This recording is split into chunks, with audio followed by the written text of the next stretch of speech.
It is ironic that at this critical time of my life, I am once more challenged by technology to create this farewell communication with you. All of you know by now that my efforts to improve my health have been too little and too late.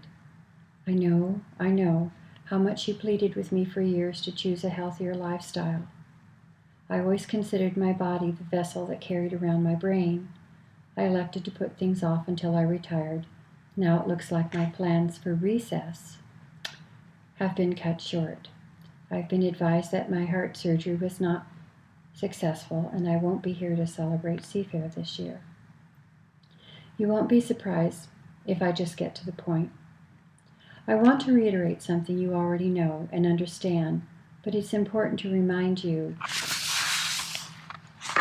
again. I don't want any extraordinary life-saving efforts to prolong my life. No feeding tubes, no breathing machines, in fact, no CPR. I don't want to take forever to die, as I don't want to linger. I do want to be told the truth about my condition and be kept informed. I do not want to be fussed at when I exit the stage. However, I don't want to be in any pain either. Feel free to use all and any pain-killing drugs to keep me comfortable.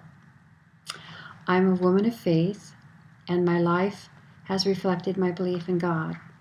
I'm a Christian of the Catholic faith expression, and I'd like to have a mass said when I die. Please cremate me and place my ashes in that beautiful pink urn at the top of my closet. I would prefer to have my ashes kept with you, as I have done with both of my parents. If, however, neither of you can bear the thought of having me hanging around the house, then spread my ashes along the Silk Coast Beach on the Oregon coast, near Florence, Oregon. I spent many happy years as a teenager and as an adult in that part of the country. Then, I want you to throw a party in my honor with pictures of me laughing and tell stories about your experience of me.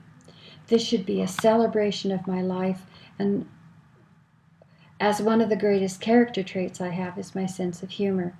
You know that I can make more fun of the stuff of my life than most people I know. A word about the process of death. I'm reluctant to leave, but I'm not scared. What's that old saying? Everybody wants to go to heaven, but nobody wants to go there. Everybody talks about heaven, but nobody wants to go there. I don't believe I'm going to a place called heaven. Instead, I believe my life force, my energy, my soul, simply returns into the universe where all life originated by the Creator. I believe I will be judged by God at the moment of my death, and she will ask me how well I've done with the gift of life that was given me. Frankly, I'm not worthy of such love, but believe my life has reflected the kindness, compassion, forgiveness, and generosity I've been shown by God. You all know me well enough to know that I take responsibility for my actions. I have endeavored to live a principled life and become a woman of integrity.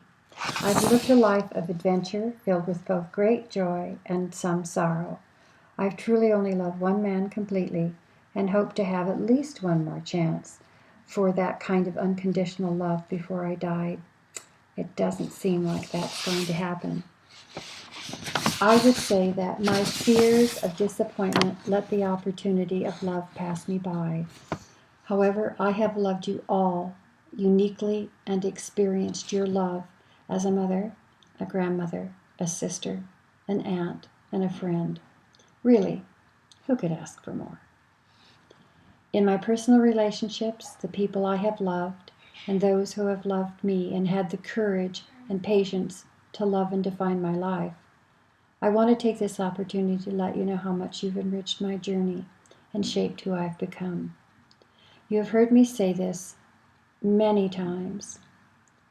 Have I told you today that I love you? Have I told you today that I care? Have I told you I love you more than air? Because I do. Here are a few guidelines I've tried to live by. Live life for fun and for free.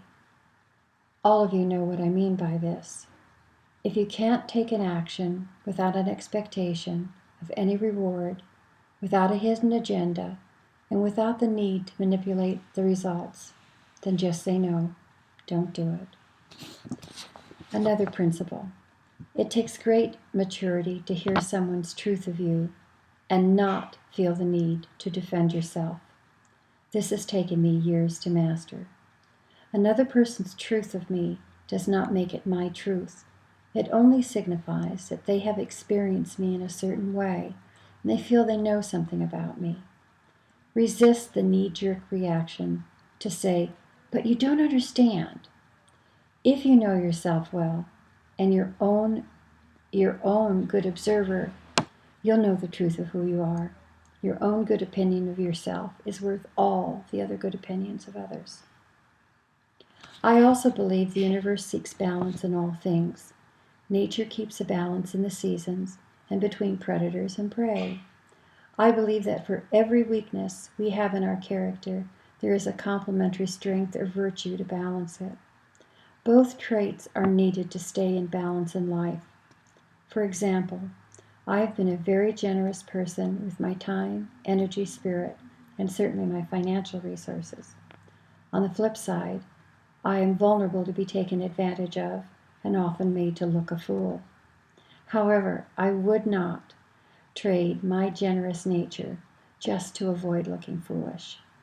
I accept that both traits coexist in balance with each other.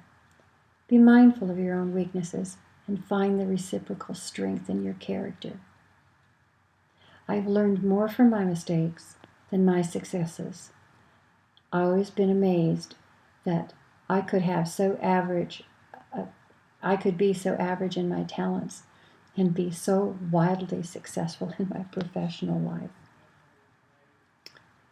My greatest gratitude in life has been to my mother, who believed I could do anything. Her belief in me gave me great self-confidence to trust myself and to claim success in my endeavors even before I'd accomplished anything. I hope I have done the same for you. That is, encouraged you to go beyond your fears to reach your potential. I would like to believe that I have made a positive difference in your lives and in all the lives of the people who've known me.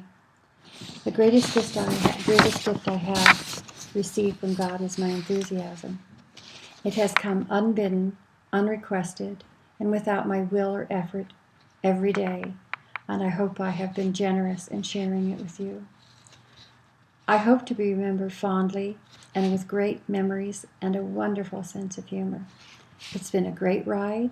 I've had a wonderful life, and I want to let you all know how important you are and how wonderful you have made my life.